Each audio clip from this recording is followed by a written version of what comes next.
Hey guys, welcome to Dog Shala. So in this NEET MDS 2023 recall series, today we are going to see about an important classification of traumatic tooth, that is Ellis classification. So before we revise Ellis classification, do like our video and subscribe to our channel. So Ellis classification, as you know, the tooth fractures can occur in various reasons like trauma, decay, or any weak or weaker tooth structure. So for this, Ellis and Davy has proposed in 1970 a classification system for tooth fractures depending on the extent of damage of tooth structure. So let's see how this is classified. So it is classified into 9 categories. So the class 1, as you can see here, a simple crown fracture with enamel involvement. Only enamel is involved in this fracture. Then class 2, the extended crown fracture with dentinal involvement without pulp exposure. Enamel plus dentin is involved, but pulpal exposure is not there. Then class 3, extended crown with dentinal involvement with pulp exposure. There is pulp exposure in class 3. Then non-vital teeth, class 4, with or without loss of crown tissue. The tooth itself is non-vital.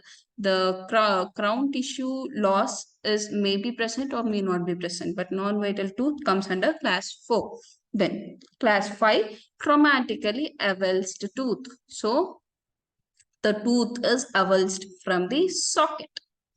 Then class 6, crown fracture with or without loss of, it is tooth fracture without loss of crown tissues. Okay, so as you can see here. Then class 7, tooth luxation with or without crown or root fracture. The luxation of the tooth, that is, tooth is moving.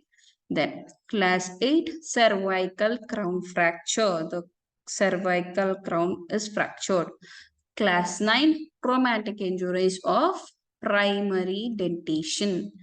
Traumatic injuries, any kind of traumatic injury of primary dentition comes under class 9. So this is Ellis classification of tooth fractures. You have to remember this and by heart this. Then coming to the question, so image was given like this. In this, it is a 39-year-old male patient who had trauma 10 years back, came with complete complaint of discoloration of the tooth, as you can see in this image.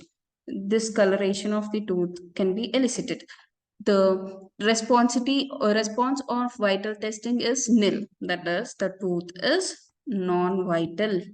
The type of fracture in given case will be when the tooth is non-vital. Even if crown is intact also, with or without crown loss, we have to go for class 4 Ellis classification. So this is the correct option. Okay.